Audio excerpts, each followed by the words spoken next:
Readymades are a valuable form of communication when the spectators are willing to participate conceptually. To better understand the place of readymades, we need to understand their history. Here is a brief history of modern art. Modern Art. Modern art has its roots in the late 18th century. Before that, artists were part of a tradition and were expected to only contribute what fit with that tradition, which was mainly documentation of religion, people, and events, communicated in a way that even the uneducated could understand. Impressionism moved further away from realistic depiction. Artists began to value the paint for its unique material qualities such as texture and brushstroke, which foreshadowed art as an object, rather than art as a window. Then the camera came. Yay! The introduction of photography made classic portraiture and traditional rendering unnecessary. Expressionism is an artistic style in which the artist attempts to depict not objective reality, but rather the subjective emotions and responses that objects and events arouse in them.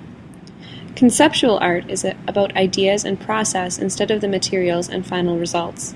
This type of art supports Roland Barthes' death of the author theory, which relies on audience participation in interpretation. The concept of the ready-made was spawned by Marcel Duchamp in 1961 and is a very satirical form of conceptual art. Many people question how the ready-made can be considered art when it 1. Relies on the gallery space that it is placed in order to be potentially perceived as art by the public, 2. Undermines the aesthetic value of visual art, and in doing so replaces visual art almost entirely with philosophy, and 3. Isn't actually any of the artist's own art. Graham questions the validity of conceptual art in part because he says it relies on the location to justify its being an artwork, which undermines the validity of its inherent rebellion. But conceptual art, such as Tracy Emin's artwork My Bed, or Michael Craig Martin's An Oak Tree, remain artworks outside of the gallery as well. It is the role of the artist to bring the artistry of these everyday objects to the attentions of the spectator. And since the general public seeks art in particular venues instead of within the everyday, it is not the art which relies on the institution, but the spectators themselves. Duchamp himself admits in his apropos of ready-mades that the choices of these ready-mades was never dictated by aesthetic delectation. The choice was based on a reaction of visual indifference with, at the same time, a total absence of good or bad taste. In fact, a complete anesthesia. And so to question the lack of aesthetics is a fruitless endeavor. Graham also argues that if the point of these artworks is to spur in movements of thought, that philosophy might as well replace conceptual art. But unlike in philosophy, where arguments are steered towards a particular avenue, conceptual art merely offers several doors through which the spectator might travel.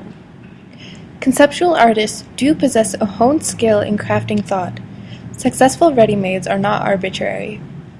It takes an artist to realize the potential in an object. Art as an object has a history traceable through movements such as modernism and minimalism. In regards to Duchamp's ready-mades, the artist pointed out that painting is a ready-made aided because a tube of paint is purchased as a finished, packaged product. Ready-mades have the potential to be extremely thought-provoking when they are approached with open-mindedness. Treating the art object as a quick solution only undermines the history and importance of the art object. Labeling an oak tree as a bathroom shelf and a glass of water only limits the spectator from seeing beyond the physical object and taking full advantage of the conceptual bounty of the ready-made. Ready-made.